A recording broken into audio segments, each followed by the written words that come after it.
नमस्कार दोस्तों, स्वागत है आपका अपने चैनल धार्मिक ज्ञान जीरो।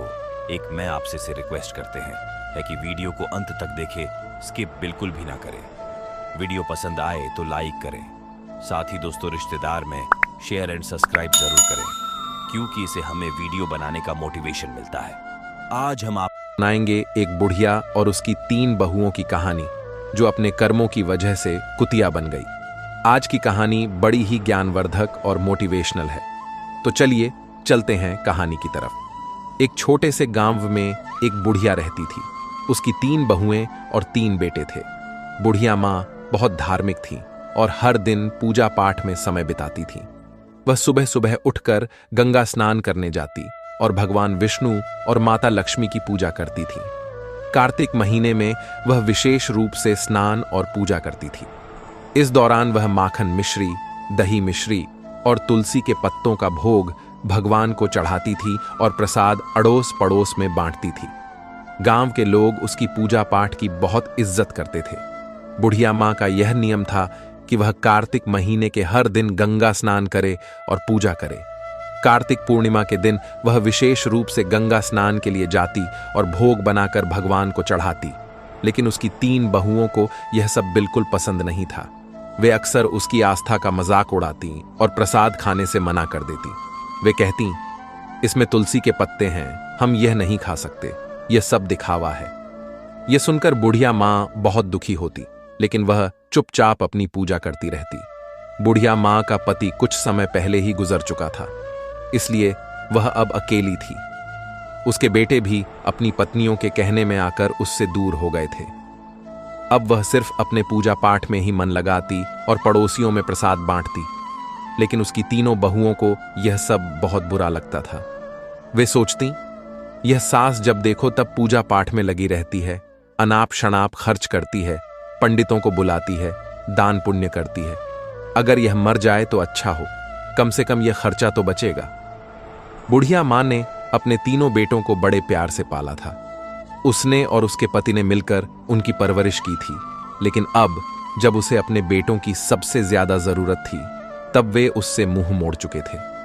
बुढ़िया माँ दिन रात भगवान से प्रार्थना करती और अपने बच्चों के लिए आंसू बहाती। वह सोचती, हे भगवान, मैंने तो कभी किसी का बुरा नहीं चाहा, फिर मेरे साथ ऐसा क्यों हो रहा है। एक दिन बुढ़िया माँ अपने भगवान विष्णु और माता लक्ष्मी के सामने बैठी प्रार्थना कर रही थी। उसकी आंखों में आंसू थे और वह भगवान से कह रही थी, हे भगवान, मुझे इस दुख से मुक्ति दिलाओ, मेरे बच्चों का भला करो और उन्हें सही रास्ता दिखाओ। इस तरह बुढ़िया माँ ने अपने पूजा पाठ और दान पुण्य के नियमों को नहीं छोड़ा। लेकिन उसकी 3 बहुओं ने ठान लिया था कि वे अब इस घर में नहीं रहेंगी और बंटवारा करके अलग हो जाएंगी। वे सोचती, अगर हम अलग हो जाएं तो अपनी मर्जी से रह सकेंगे और सास की पूजा पाठ के खर्चे से बच सकेंगे। 3 बहुओं ने एक दिन आपस में बात की और बंटवारे की योजना बनाई। उन्होंने अपने पतियों से कहना शुरू किया कि अब हमें अलग हो जाना चाहिए। छोटी बहू ने अपने पति से कहा, देखिए, बड़े भैया के बच्चे बड़े हो रहे हैं और हमारे बच्चे छोटे हैं। हमें अभी बहुत मेहनत करनी है, हमें बच्चों को पढ़ाना है। अगर हम अलग हो जाएंगे तो अपने बच्चों की अच्छी तरह से देखभाल कर पाएंगे।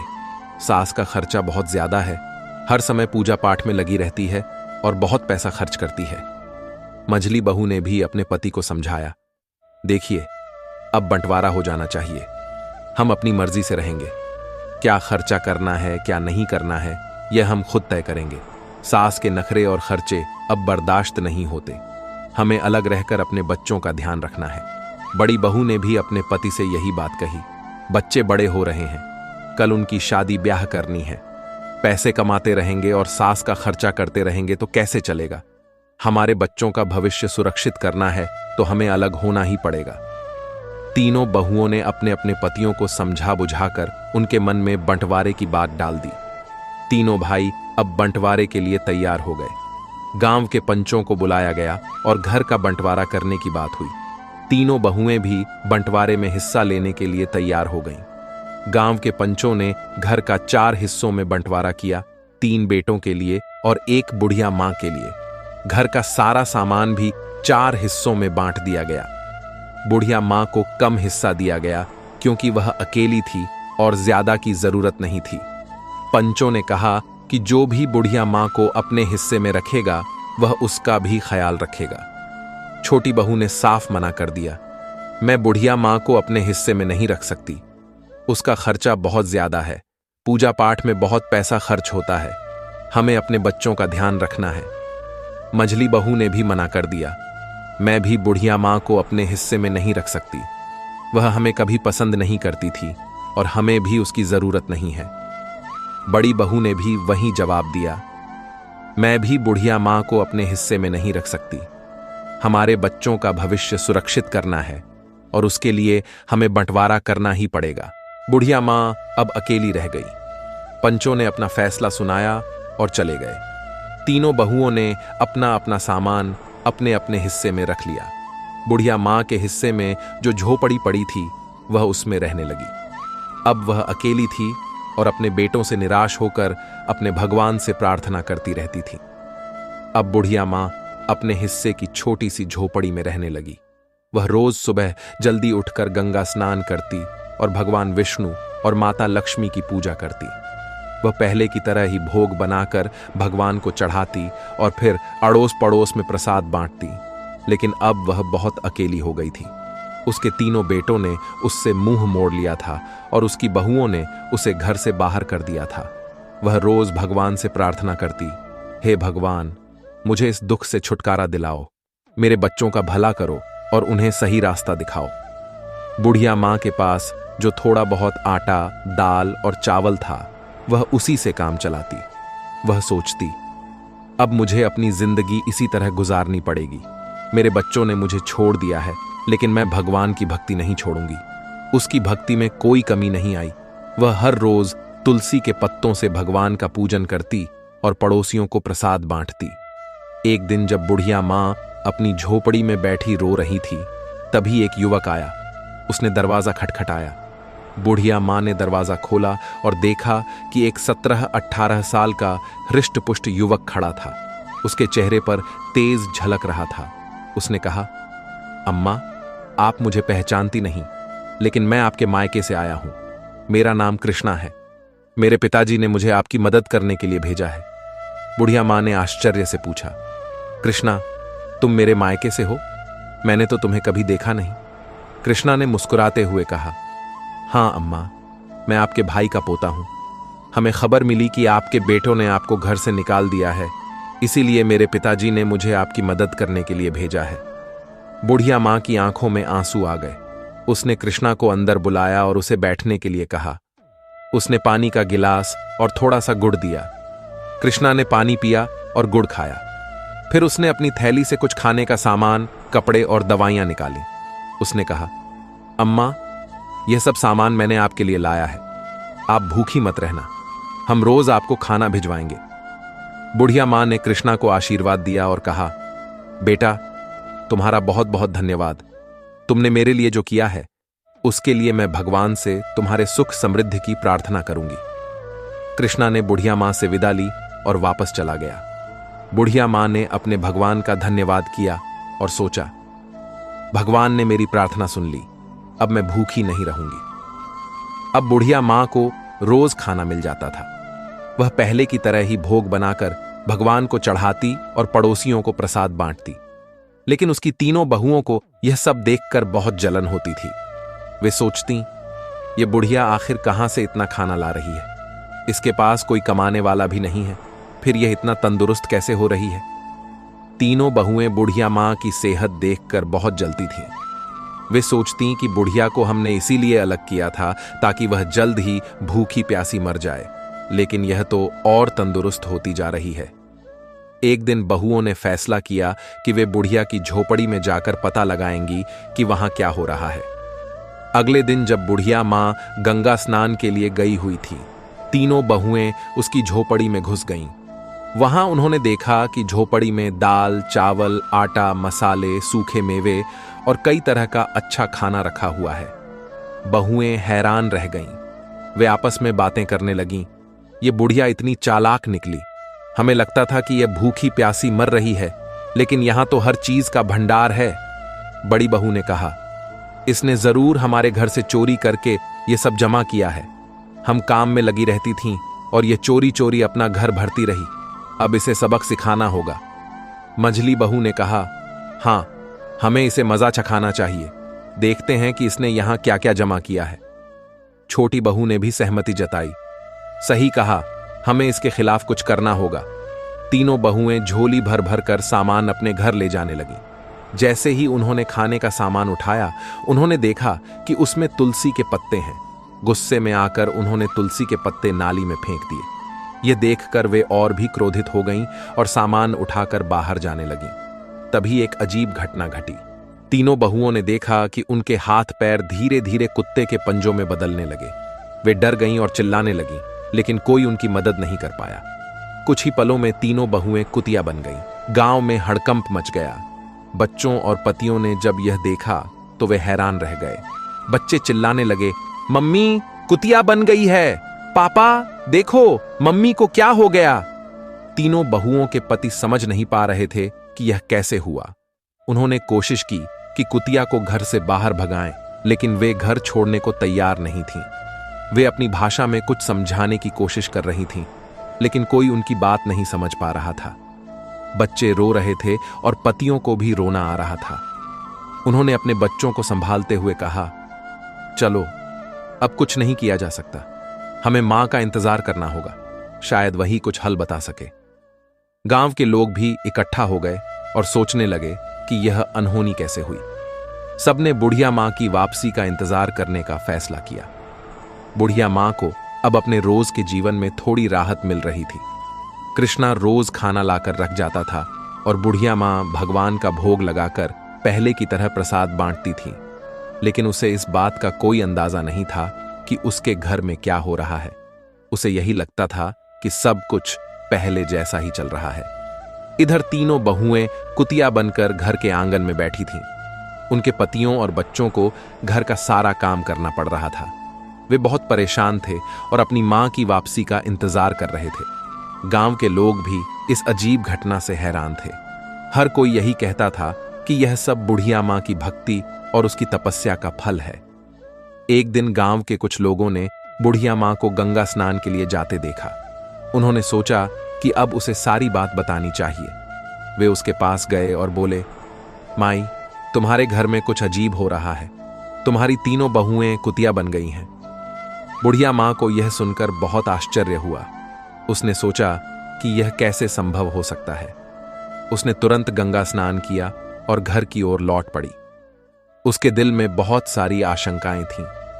उसने भगवान से प्रार्थना की, हे भगवान, मेरे घर की रक्षा करना और मेरे बच्चों को सही रास्ता दिखाना। जब बुढ़िया मां घर पहुंची तो उसने देखा कि गांव के लोग उसके घर के सामने इकट्ठा थे। उसने पूछा, क्या हुआ? यहां इतनी भीड़ क्यों लगी है? गांव वालों ने उसे सारी घटना बताई। बुढ़िया मां ने अपने बेटों को बुलाया और पूछा, यह सब कैसे हुआ? तुम लोगों ने क्या किया? बेटों ने रोते हुए अपनी मां को सारी कहानी सुनाई। उन्होंने कहा, मां, हमसे बहुत बड़ी गलती हो गई। हमारी पत्नियों ने तुम्हारे सामान को नाली में फेंक दिया था और उसी समय वे कुतिया बन गईं। अब हमें नहीं पता कि उन्हें कैसे ठीक करें। बुढ़िया मां ने अपने बेटों को दिलासा दिया और कहा, भगवान सब ठीक करेंगे, तुम लोग घबराओ मत। बुढ़िया मां ने अपने भगवान से प्रार्थना की और उनसे समाधान मांगा। उसने सोचा कि शायद किसी साधु बाबा के पास इसका समाधान हो सकता है। उसी समय एक साधु बाबा गांव में आए। बुढ़िया मां ने उन्हें अपने घर बुलाया और सारा हाल बताया। साधु बाबा ने ध्यान से सारी बातें सुनी और कहा, यह सब तुम्हारी भक्ति और तपस्या का फल है, लेकिन चिंता मत करो, इसका उपाय भी है। बुढ़िया मां ने पूछा, बाबा कृपया मुझे उपाय बताएं, मैं अपने बच्चों को इस हालत में नहीं देख सकती। साधु बाबा ने कहा, तुम्हें कार्तिक महीने में विशेष पूजा करनी होगी। तुम्हारे स्नान के पानी से तुम्हारी बहुओं को नहलाना होगा और ब्राह्मणों को भोजन कराकर उनके झूठे भोजन को बहुओं को खिलाना होगा।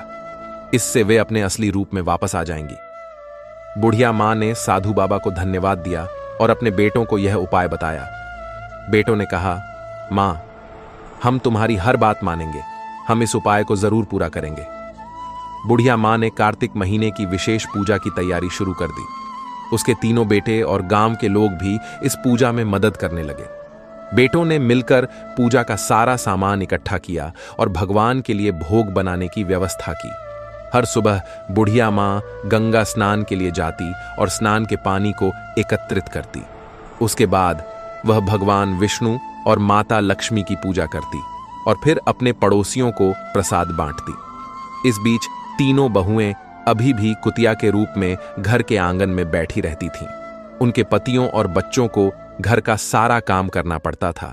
बच्चों को अपनी माताओं की बहुत याद आती थी और वे अक्सर रोते हुए अपनी दादी से कहते, दादी, माँ कब ठीक होंगी? हमें हमारी माँ वापस चाहिए। बुढ़िया माँ बच्चों को दिलासा देती और कहती, बेटा, भगवान सब ठीक करेंगे। तुम लोग धैर्य रखो और प्रार्थना करो। बच्चों को शांत करने के लिए वह उनसे कहानियां सुनाती और उनके साथ समय बिताती। बुढ़िया माँ ने पूजा के लिए 5 ब्राह्मणों को बुलवाया। बेटों ने भी अपनी ओर से 5-5 ब्राह्मणों को बुलाया। इस प्रकार कुल 21 ब्राह्मणों को बुलाया गया। ब्राह्मणों के लिए विशेष भोग तैयार किया गया। कार्तिक पूर्णिमा का दिन आया और बुढ़िया माँ ने अपने बेटों की मदद से ब्राह्मण भोज की तैयारी की। सुबह सुबह सभी ब्राह्मणों को आमंत्रित किया गया और उन्हें विशेष पकवान बनाकर खिलाया गया। ब्राह्मण भोज के बाद बुढ़िया माँ ने सबके पैर छुए और भगवान से प्रार्थना की, हे भगवान, मेरी बहुओं को उनके पूर्व रूप में वापस लाओ। मेरे कार्तिक स्नान और पूजा का फल उन्हें मिले। ब्राह्मणों ने तृप्त होकर भोजन किया और बुढ़िया माँ को आशीर्वाद दिया। उन्होंने कहा, माई, तुम्हारी पूजा और तपस्या सफल होगी। भगवान तुम्हारी प्रार्थना अवश्य सुनेंगे। ब्राह्मण भोज के बाद बुढ़िया माँ ने तीनों बहुओं को बुलाया। तीनों कुतिया भगवान के भोग के झूठे भोजन को बड़े प्रेम से खाने लगी। बुढ़िया माँ ने उनके ऊपर गंगा जल छिड़का और उन्हें स्नान के पानी से नहलाया। जैसे ही गंगा जल और स्नान का पानी बहुओं के ऊपर छिड़का गया, एक चमत्कार हुआ। धीरे धीरे तीनों बहुएं अपने असली रूप में वापस आने लगीं। उनके चेहरे पर पश्चाताप के आंसू थे और वे अपनी सास के पैरों में गिरकर रोने लगीं। तीनों बहुएं कहने लगीं, माँ, हमें माफ कर दो। हमने तुम्हारे साथ बहुत बुरा किया। हमें हमारे कर्मों की सजा मिल गई। अब हम तुम्हें कभी कोई कष्ट नहीं देंगे और हमेशा तुम्हारी सेवा करेंगे। बुढ़िया माँ ने उन्हें गले लगाया और कहा, बेटा, भगवान ने तुम्हें माफ कर दिया है। अब तुम लोग सच्चे दिल से भगवान की भक्ति करो और अपने कर्मों को सुधारो। तीनों बहुओं ने अपनी सास से वादा किया कि वे अब हर साल कार्तिक स्नान और पूजा करेंगी और कभी भी बुढ़िया माँ का अपमान नहीं करेंगी। इस तरह पूरे परिवार ने मिलकर भगवान की पूजा की और प्रसाद बांटा। तीनों बहुओं के अपने असली रूप में वापस आने के बाद घर में एक नई ऊर्जा और शांति का माहौल बन गया। बुढ़िया माँ की भक्ति और तपस्या ने पूरे परिवार को एक नया जीवन दिया था। अब सभी मिलकर भगवान की पूजा करते और कार्तिक स्नान की महिमा को समझते थे। बुढ़िया माँ ने अपने बेटों और बहुओं को सिखाया कि भक्ति और सेवा का महत्व क्या होता है। उसने कहा, देखो बेटा, भगवान की पूजा और सेवा से हमें सच्चा सुख और शांति मिलती है। हमें हमेशा सच्चे दिल से भक्ति करनी चाहिए और दूसरों की मदद करनी चाहिए। बड़ी बहू ने कहा, माँ, हम अब समझ गए हैं कि भगवान की पूजा का क्या महत्व है। हम हर साल कार्तिक स्नान करेंगे और भक्ति से जीवन जिएंगे। मंझली बहू ने भी अपनी माँ से कहा, माँ, हमें माफ कर दो। हमने तुम्हारे साथ बहुत गलत किया। अब हम तुम्हारी सेवा करेंगे और तुम्हारे साथ मिलकर भगवान की पूजा करेंगे। छोटी बहू ने भी अपनी माँ से वादा किया, माँ, अब हम सब मिलकर रहेंगे और कोई भी तुम्हें कभी तकलीफ नहीं देगा। हम हर साल कार्तिक स्नान और पूजा करेंगे। बुढ़िया माँ बहुत खुश हुई और अपने बच्चों को आशीर्वाद दिया। अब घर में सब मिलजुल कर रहने लगे। अगले साल कार्तिक पूर्णिमा के दिन पूरे परिवार ने मिलकर विशेष पूजा का आयोजन किया। घर को सजाया गया और भगवान विष्णु और माता लक्ष्मी की विशेष आराधना की गई। तीनों बहुएं सुबह सुबह उठकर गंगा स्नान के लिए गईं और स्नान के बाद भगवान का भोग तैयार किया। बुढ़िया माँ ने सभी को सिखाया कि कैसे तुलसी के पत्तों का उपयोग करना है और भगवान का भोग लगाना है। उसने कहा, तुलसी के पत्तों में दिव्य शक्ति होती है और भगवान को यह बहुत प्रिय है। हमें सच्चे मन से पूजा करनी चाहिए और भगवान का भोग लगाना चाहिए। तीनों बहुओं ने पूरी श्रद्धा के साथ पूजा की और भगवान का भोग लगाया। उसके बाद सभी ने मिलकर प्रसाद बांटा और गांव के लोगों को भी बुलाया। गांव के लोग भी बुढ़िया मां की भक्ति और तपस्या की तारीफ करने लगे। भगवान की कृपा से अब परिवार में सुख और समृद्धि आने लगी। तीनों भाइयों का व्यापार अच्छा चलने लगा और घर में खुशियों का माहौल बन गया। अब तीनों बहुएं भी अपनी सास की सेवा में लगी रहती और हर काम में उनकी मदद करती। तीनों भाइयों ने भी अपनी मां से वादा किया कि वे अब कभी भी उसे अकेला नहीं छोड़ेंगे और हमेशा उसकी सेवा करेंगे। वे सब मिलकर हर त्योहार और विशेष अवसरों पर भगवान की पूजा करते और प्रसाद बांटते। बुढ़िया मां का जीवन अब पूरी तरह से बदल चुका था। उसकी भक्ति और तपस्या ने पूरे परिवार को एक नई दिशा दी थी। अब सब मिलकर भगवान की आराधना करते और जीवन में सुख शांति पाते। एक दिन बुढ़िया मां ने अपने बच्चों और बहुओं को बुलाकर कहा, बेटा, भगवान ने हमारी प्रार्थना सुनी है और हमें सुख शांति दी है। अब हमें हमेशा सच्चे मन से उनकी भक्ति करनी चाहिए और दूसरों की मदद करनी चाहिए। इससे हमारा जीवन सुखमय बनेगा।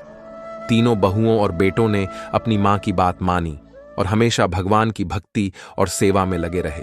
अब घर में हमेशा खुशियों का माहौल बना रहता और सब मिलजुल कर रहते। इस तरह बुढ़िया मां की भक्ति और तपस्या ने पूरे परिवार को एक नई दिशा दी और भगवान की कृपा से उनके जीवन में सुख शांति और समृद्धि आ गई। इस कहानी से हमें यह सीखने को मिलता है कि भक्ति, सेवा और सच्चे मन से की गई प्रार्थना हमेशा फलदायी होती है। भगवान अपने भक्तों की सच्ची भक्ति को कभी निराश नहीं करते और उन्हें सुख, शांति और समृद्धि का आशीर्वाद देते हैं। मित्रों, अगर हमारी यह कहानी आपको पसंद आई हो तो कृपया इसे लाइक और शेयर करें।